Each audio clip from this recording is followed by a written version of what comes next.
రాష్ట్ర వ్యాప్తంగా దేశవ్యాప్తంగా రెండు అంశాలు హైలైట్ అవుతున్నాయి. ఒకటి, నిన్న ఏదైతే జమ్మూ కాశ్మీర్లో టూరిస్టుల మీద టెర్రరిస్టులు చేసినటువంటి కాల్పులు. రెండవ అంశము, ఇక దేశవ్యాప్తంగా మావోయిస్టులను 2026 మార్చ్ 31 నాటికి అంతం చేయాలి, మావోయిస్టు రహిత భారత్గా మార్చాలనేది కేంద్ర ప్రభుత్వ లక్ష్యం. ఈ లక్ష్యంలో భాగంగా ఇక కర్రెగుట్టల చుట్టూ పోలీసు బలగాలు మోగరించినాయి. ప్రధానంగా కర్రెగుట్టల మీద మరి హిడ్మాకు సంబంధించినటువంటి కొంతమంది మావోయిస్టులు దాదాపు 3000 మంది ఉన్నారు. వాళ్ళని ఎట్లయినా చేసి ఖచ్చితంగా మట్టు పెట్టాలి, ఎన్కౌంటర్లో వాళ్ళందరినీ ఖతం చేయాలన్నటువంటి టార్గెట్ పెట్టుకున్నది కేంద్ర ప్రభుత్వం అంటూ కొంతమంది మేధావులు, కొంతమంది ఇక ప్రజా సంఘాలతో కూడా సీరియస్ అవుతూ ఉన్నాయి. సో ప్రధానంగా పౌర హక్కుల సంఘాలకు సంబంధించినటువంటి రాష్ట్ర అధ్యక్షులు గడ్డం లక్ష్మణ్ గారు మాట్లాడదాం. మరి నిజంగానే కర్రెగుట్టల్లో ఏం జరగబోతున్నది, మరి ఎవరిది పైచేయి కాబోతున్నది? ఓవైపు శాంతియుత చర్చలు అంటూ మావోయిస్టులు లేఖలు రాస్తున్నప్పటికీ ఎందుకు శాంతియుత చర్చలకు రాష్ట్ర కేంద్ర ప్రభుత్వాలు దిగి రావట్లేదు, ఎందుకు చర్చలు జరపట్లేదు? మాట్లాడదాం. పౌర హక్కుల సంఘ రాష్ట్ర అధ్యక్షులు గడ్డం లక్ష్మణ్ గారు ఉన్నారు, వారితో పాటు మిత్రులు ఉన్నారు. సో ఎట్లా చూస్తారు లక్ష్మణ్ గారు? గతంలో అనేక మార్లు మీరు స్పందించారు, అనేక మార్లు మీ వాయిస్ను వినిపించారు. సో పౌర హక్కుల సంఘం రాష్ట్ర అధ్యక్షులుగా ఈ ఎన్కౌంటర్లను ఎట్లా చూస్తారు? ఈ ప్రధానంగా కర్రెగుట్టల అంశాన్ని ఎపిసోడ్ని ఎట్లా చూస్తారు? కేంద్ర ప్రభుత్వం ఆపరేషన్ కగార్ అని ప్రకటించింది. అదేదో సంక్షేమ పథకంలాగా కేంద్ర ప్రభుత్వం ఏదైనా ఉంటే పేదరికాన్ని నిర్మూలించడానికి, దరిద్రాన్ని నిర్మూలించడానికి, స్వేచ్ఛను కాపాడటానికి పథకాలు ప్రకటించాలి. కానీ ప్రాణాలు తీయటానికి ఒక పథకం రచించింది. ఆ పథకం పేరు ఆపరేషన్ కగార్.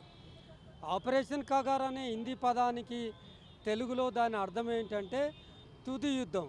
తుది యుద్ధం అంటే తుది యుద్ధం ఇతర దేశాల మీద చేస్తలేదు, అది తన సొంత బిడ్డలపైన, సొంత భారతీయులపైన యుద్ధం ప్రకటించటమట.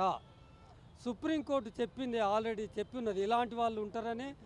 సుప్రీంకోర్టు ఏం చెప్పిందంటే తన సొంత బిడ్డలను చంపుకోవటం ఇది అత్యంత హేయమైన నేరమని చెప్పినప్పటికీ దాన్ని బేఖాతరు చేసి ఇవాళ ఆపరేషన్ కగార్ అని యుద్ధం ప్రకటించి యుద్ధాన్ని కొనసాగిస్తుంది. ఈ యుద్ధం 2024 జనవరి 1 నాడు 6 నెలల ఆదివాసీ పాపను చంపటంతో మొదలుపెట్టి ఇవాల్టి వరకు 480 మందిని చంపేసింది ఆ ఆపరేషన్ కగారు. ఆ ఆపరేషన్లో కగారులో పాల్గొంటున్న వాళ్ళు కోబ్రాలు ఉన్నారు, సిఆర్పిఎఫ్ బలగాలు ఉన్నారు, డిఆర్జీ బలగాలు ఉన్నారు, బస్తర్ ఫైటర్స్ ఉన్నారు, ఇండో టిబెటన్ బార్డర్ పోలీసు ఉన్నారు, భద్రతా బలగాలు అన్నీ ఉన్నాయి, యుద్ధ శకటాలు ఉన్నాయి. యుద్ధాలు చేసి ఇంతమందిని 480 మందిని చంపేసిండ్రు. ఈ 480 మందిలో దాదాపుగా 350 మంది ఉద్యమాలతో, తుపాకులతో, తూటాలతో సంబంధం లేని అత్యంత సాధారణమైన ఆదివాసీలు ఉన్నారు, వాళ్ళను చంపేస్తున్నారు. ఆ 350 మందిలో దాదాపుగా 150 మంది ఆదివాసీ మహిళలు ఉన్నారు. ఆ హత్యాకాండ ఏదైతే ఉంటుందో ఉత్కృష్ట స్థాయికి చేరుకొని కర్రెగుట్టకు చేరుకున్నది. కర్రెగుట్టలో నిన్న 22 ఏప్రిల్ 2025 నుంచి కర్రెగుట్ట దాదాపుగా 10,000 బలగాలు, మీ పత్రికా రిపోర్ట్ల ప్రకారంగానే 50,000 బలగాలు చుట్టుముట్టి భీకరమైన కాల్పులు జరుపుతూ ఉన్నారు.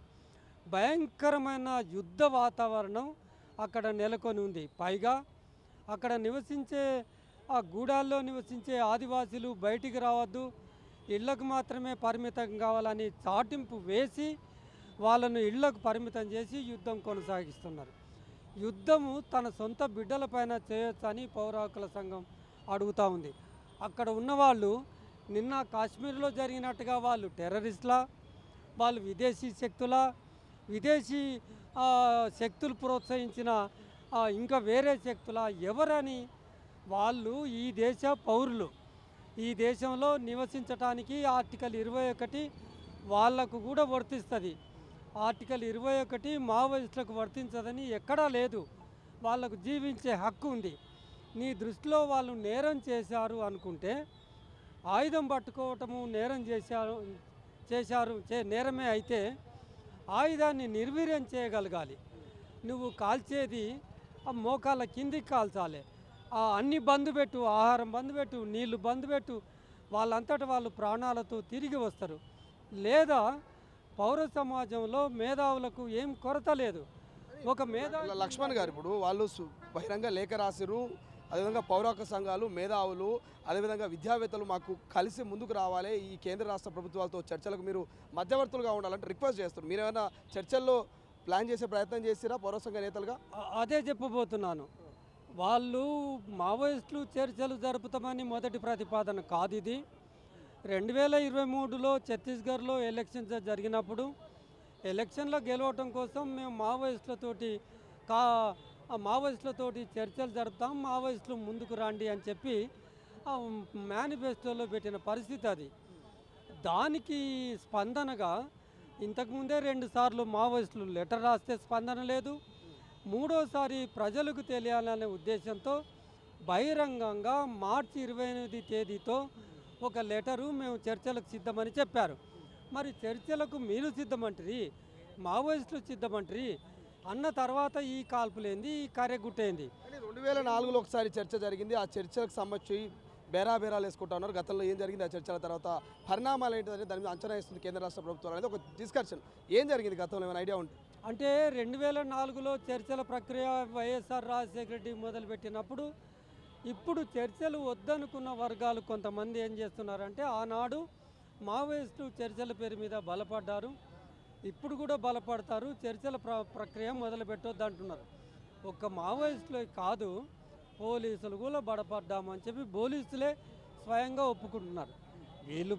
వీళ్ళు బలపడతారా వాళ్ళు బలపడతారా అనే అంశం పక్కకెట్టి శాంతి నెలకొల్లింది ఆ రోజుల్లో. ఇప్పుడు కూడా శాంతి నెలకొల్పాల్సిన అవసరం ఉంది. అందుకని ఇప్పుడు ఏం చెప్తున్నామంటే కరెగుట్ట గంటనంలో ఇక్కడ ఒక మేధావి బృందాన్ని తయారు చేయండి, మేధావి బృందాన్ని తయారు చేసి కర్రెగుట్టకు పంపండి. వాళ్ళు ఏం కోరుకుంటున్నారు, ఏ డిమాండ్లు ఉన్నాయనేది ఆ మేధావుల బృందం ఒక చర్చల కమిటీ తీసుకొని వస్తారు. ఆల్రెడీ తెలంగాణ రాష్ట్రంలో మార్చి 24 నాడు శాంతి చర్చల కమిటీ ఒకటి ఏర్పడింది. శాంతి చర్చల కమిటీని పంపించండి, లేదా మమ్మల్ని పౌర హక్కుల సంఘాలు మమ్మల్ని పంపండి, మేము పోయి వాళ్ళ ఉద్దేశాలు ఏంటి, వాళ్ళ డిమాండ్ ఏంటి అని తీసుకొచ్చి మేము ముందు పెడతాం. చర్చలు జరిపి శాంతిని నెలకొల్పాలి. మీరే చెప్తున్నారు ప్రజాస్వామిక వ్యవస్థలో హింసకు తావులేదని. ఇప్పుడు కర్రెగుట్టలో హింస మొదలుపెట్టింది ఎవరని అడుగుతున్నాం. ఏకపక్షంగా చూడండి, మీరు తీసిన విజువల్స్ తీసి చూస్తే ఆ విజువల్స్లో ఇటువైపు నుంచే కాల్పులు కనబడుతున్నాయి, కానీ అటువైపు నుంచి ఒక తూటా పేలినట్టుగా మనకు కనబడతలేదు.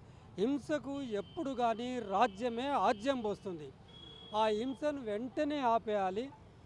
ఆ పోలీసు బలగాలను, మిలిటరీ బలగాలను వెనక్కి తీసుకోవాలి. వేలాది వాహనాలు ఉన్నాయి. అక్కడ ఏం జరిగినా కానీ అక్కడ ప్రాణ నష్టం జరుగుతుంది, మానవ హక్కుల ఉల్లంఘన జరుగుతుంది. ఇక్కడ మానవ హక్కుల ఉల్లంఘన జరుగుతుంది అని ఆ వ్యాన్స్కి చెప్తాడా మన ప్రధానమంత్రి మోడీ? ఇక్కడ మానవ హక్కులకు ప్రాణ నష్టం జరుగుతుందని చెప్తాడా? చెప్పమనండి. ఈ 16 నెలల్లో 480 మందిని నేను చంపానని గర్వంగా చెప్తాడా? చెప్పమనండి. కర్రెగుట్టలో ప్రాణ నష్టం కనుక జరిగితే తెలంగాణ కాంగ్రెస్ ప్రభుత్వం బాధ్యత వహించాల్సి ఉంటుంది. మరీ ముఖ్యంగా, మరీ ప్రత్యేకంగా ములుగులోకి వస్తుంది ఆ కర్రెగుట్ట. బై ఆల్ మీన్స్ ఆ ములుగుకు ప్రాతినిధ్యం వస్తున్న సీతక్క గారు అక్కడ ప్రాతినిధ్యం వస్తున్నారు, మంత్రిగా ఉన్నారు. మంత్రిగానే కాక ఆదివాసీ మహిళ, అక్కడ ఆదివాసీ మహిళలు ఉన్నారు, కర్రెగుట్టలో ఆదివాసీలు ఉన్నారు. తను జోక్యం చేసుకొని ఆ మారణ హోమాన్ని నిలువరించాల్సిన అవసరం ఉంది. అయితే సీతక్కతో ఆ మారణ హోమాన్ని, మావోయిస్టుల ఎన్కౌంటర్ను ఆపే పరిస్థితి సీతక్క దగ్గర శక్తి ఉందంటారా? అయితే మేము సీతక్క కానీ కాంగ్రెస్ ప్రభుత్వాన్ని కానీ బాధ్యత వహించాలని ఎందుకు అంటున్నామంటే ఆ ఆపరేషన్లో తెలంగాణ గ్రే హ్యాండ్స్ పాల్గొంటున్నారు. తెలంగాణ గ్రే హ్యాండ్స్ పాల్గొంటున్నారని కూడా ఎందుకు అంటున్నామంటే ములుగు ఎస్పీ అక్కడికి వెళ్ళి ఆపరేషన్ను మానిటర్ చేస్తున్నాడు. అంటే మన బలగాలు ఉంటేనే ఎస్పీ పోతాడు. కనుక ఈయన 7వ గ్యారెంటీ అన్నాడు, పౌర హక్కులు నిలబెడతాడు. పౌర హక్కులు నిలబెడతామంటే మొదట మీరు చేయాల్సింది ఏంటంటే గ్రే హ్యాండ్స్ను ఉపసంహరించుకోవాలి. ఇప్పటి వరకు గ్రే హ్యాండ్స్ను ఉపసంహరించుకోలేదు. అంటే కాల్పుల మోతలు మోగిస్తాను అన్నట్టే కదా. మీరు అడిగిన ప్రశ్నకు సమాధానం చెబుతాను, వీళ్ళ నుంచి అవుతుందా కాదా అని. కానీ తెలంగాణ ప్రభుత్వం ఇదే కాకుండా దామరతోగులో జూలైలో 2024లో కాల్పులు జరిపి ఒక మావోయిస్టును చంపేశారు. సెప్టెంబర్ 5 నాడు రఘునాథపాలెంలో 6 మావోయిస్టులను చంపారు. మొత్తం 7 అయినరు. అది సరిపోక చెల్పాకలో మరొక 7 విషం పెట్టి అన్నములో విషం పెట్టి చంపించింది మన తెలంగాణ ప్రభుత్వం. ఈ 14 మంది ఆ ఎన్కౌంటర్లకు తెలంగాణ ప్రభుత్వం బాధ్యత వహించాలి. ఇప్పుడు కరెగుట్టలో జరుగుతున్న ఆ ఎన్కౌంటరు మన తెలంగాణ ప్రభుత్వం తలుచుకుంటే, సీతక్క తలుచుకుంటే అది ఆగిపోతుంది. మేము ఏమాత్రం సహకరించండి అని చెప్పండి, మేము ఆపరేషన్ కగారును ఖండిస్తున్నామని చెప్పండి. మీరు ఆదివాసీ మహిళగా మంత్రిగా తెలంగాణలో ఉన్నారు కనుక ఆదివాసీ మహిళ అధ్యక్షులుగా ఉంది మన భారతదేశానికి. తన బాధ్యత కాపాడాల్సిన బాధ్యత సీతక్క గారు. ఎంత చేయాలో అంత చేయండి. అసలు ఆదివాసీల కస్టోడియన్ ఎవరంటే మన రాష్ట్రంలో గవర్నర్. ఆదివాసీల కస్టోడియన్ ఎవరంటే మన దేశంలో ప్రెసిడెంట్. ఇన్సిడెంటల్గా అదే ఆదివాసీ వర్గాలకు చెందిన గౌరవనీయులైన ద్రౌపది ముర్ము ఉన్నారు కనుక సీతక్క గారు ముర్ముతో మాట్లాడి ఆ మారణ హోమాన్ని నిలిపే బాధ్యత ఈమె మీద ఉంటుంది. మన ప్రెసిడెంట్ ద్రౌపది ముర్ము గారు ఆల్రెడీ జమ్మూ కాశ్మీర్లో జరిగిన మారణ హోమాన్ని ఖండించారు. మేము డిమాండ్ చేస్తున్నది ఏంటంటే అదే నోటితో అది వెల్కమ్ చేస్తున్నాం, స్వాగతిస్తున్నాం. అట్లా దిగాలి ప్రెసిడెంట్ గారు. చాలా యాక్టివ్గా ఉండాలి, రబ్బర్ ముద్రగా ఉండటమే కాదు.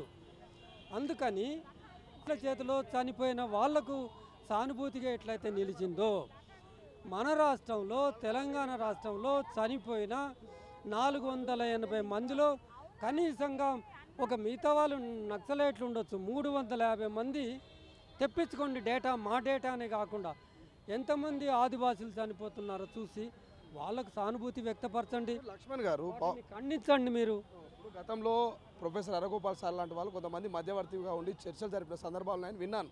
సో నాకు కూడా తెలియదు. సో ఇప్పుడు ఈసారి ఏమైనా అట్లా చర్చలకు మన రాష్ట్రం నుంచి ఎవరైనా వెళ్ళే అవకాశం ఉందా? వెళ్తే ఎవరు వెళ్ళే అవకాశం ఉంది? ప్రొఫెసర్ అరగోపాల్తో పాటుగా జస్టిస్ చంద్రకుమార్తో పాటుగా తెలంగాణలో ఉన్న మేధావులతో ఒక బృందం ఏర్పడి ఉంది. అది శాంతి చర్చల కమిటీ ఏర్పడి ఉంది. శాంతి చర్చల కమిటీని పిలిచి మాట్లాడండి. శాంతి చర్చల కమిటీతో ఒక డైలాగ్ ఓపెన్ చేసి మరి ఆ కరెగుట్ట ప్రాంతానికి పంపండి. కరెగుట్ట ప్రాంతానికి పంపితే వాళ్ళు శాంతి చర్చల ప్రక్రియ కర్రెగుట్ట నుంచి మొదలవుతుందని గుర్తుపెట్టుకోండి. అందుకని మేధావుల బృందమా, శాంతి చర్చల కమిటీ బృందమా, ఇవాళ శాంతి చర్చలకు వెంటనే కాల్పుల విరమణ, 2 వైపుల కాల్పుల విరమణ చేసి ఇప్పుడు ప్రభుత్వం, ఛత్తీస్గఢ్ ప్రభుత్వం, కేంద్ర ప్రభుత్వం వెంటనే కాల్పుల విరమణ 5 నెలల 6 నెలల ప్రకటించి మావోయిస్టులు ఒప్పుకున్నట్టుగా మీరు చర్చలకు వచ్చి శాంతిని నెలకొల్పండి. ఇవాళ ఇక్కడ కార్యక్రమం ఏంది? ఎందుకు ఇక్కడ మీరు గ్యాదర్ కావాల్సి వచ్చింది పౌరహక్కు సంఘాలు? కరెగుట్టలో నిన్నటి నుంచి మన కళ్ళెదుట పట్టపగలు బాహాటంగా వేలాది మంది సైనిక బృందాలు కర్రెగుట్ట ములుగు జిల్లాలో ఉన్న కర్రెగుట్ట చుట్టూ మోహరించి ఏకపక్ష దాడుల వర్షం, తూటాల వర్షం కురిపిస్తున్న సందర్భానికి అందులో ప్రాణ నష్టం జరుగుతుంది, మానవ హక్కుల ఉల్లంఘన జరుగుతుంది. అందులో చనిపోయే వాళ్ళు మనుషులు, వాళ్ళు మావోయిస్టులా, వాళ్ళ చేతిలో తుపాకులు ఉన్నాయా అది వేరు. నువ్వు ఎన్ని రకాలుగైనా తుపాకులు లేకుండా చేయొచ్చు, కింద కాల్చొచ్చు, మోకాల కింద కాల్చొచ్చు, టియర్ గ్యాస్ వదలొచ్చు, రబ్బర్ బుల్లెట్లు వదలొచ్చు, నానా మార్గాలు ఉన్నాయి. ఫుడ్ను ఆపేయచ్చు, వాళ్ళు గుట్ట మీదనే ఉన్నారు కదా, నీళ్లు ఆపేయచ్చు, ఫెసిలిటీస్ మొత్తం ఆపేయచ్చు. కానీ నువ్వు తలుచుకున్నది ఏంటంటే వాళ్ళను చంపాలి. ఈ హత్యకు శ్రీకారం చుట్టడం ఏంటి ప్రజాస్వామిక వ్యవస్థలో? కర్రెగుట్టల్లో గతంలో అడుగుపెట్టిన దాఖలాలు లేవు పోలీసు బలగాలు అన్నటువంటి చర్చ జరుగుతున్నది. సో నిజంగానే అడుగు పెట్టలేని సందర్భాలనే గతంలో. అంటే అది అడవి ప్రాంతము, అసలు పోలీసులకు ఇది అడ్డము, ఇది ఆటంకము అని ఎక్కడ లేదు. మొత్తం దండకారణ్యాన్ని గాలిస్తున్నారు. మొత్తం ఆబూజిమాడి ఎవ్వరూ పోలేని ఆబూజిమాడిలోకి పోతున్నారు. అవసరమైతే డ్రోన్లు హెలికాప్టర్లు కూడా వాడతారనే ప్రచారం జరుగుతుంది. ఇప్పటికి కూడా కర్రెగుట్టలో డ్రోన్ల ద్వారా చూస్తున్నారు, ఫోటోలు తీస్తున్నారు, బాంబులు వేస్తున్నారు. ఉపరితలం నుంచి, గగనతలం నుంచి, భూతలం నుంచి కాల్పులు జరుపుతున్నాయి. మేము ప్రజా సంఘాలు, పౌరాకుల సంఘాలు ఇక్కడ అంబేద్కర్ విగ్రహం దగ్గర నిల్చొని ఉన్నాం. కర్రెగుట్టలో జరుగుతున్న మారణ హోమానికి నిరసన తెలియజేయటం కోసం ఇక్కడ వచ్చాం. కనుక మా గోడు విని మేము ఏ డిమాండ్ అయితే మేము ముందు పెడుతున్నామో, అరే ఇది ప్రజాస్వామిక వ్యవస్థ, ప్రజలు ఓట్లేస్తే గెలిచిన వాళ్ళు, ఆ ములుగు, ఏటూరు నాగారం, వాజేడు ఆదివాసీలు ఓట్లేస్తే గెలిచిన వాళ్ళు కోరుకుంటున్నారు మాకు సంబంధించిన వాళ్ళను చంపొద్దు అని కోరుకుంటున్నారు. కనుక మీరు మా డిమాండ్ను ఆలకించి వెంటనే కాల్పుల ఉపసంహరణ చేయాలి, బలగాలను వెనక్కి తీసుకోవాలని డిమాండ్ చేస్తున్నాం.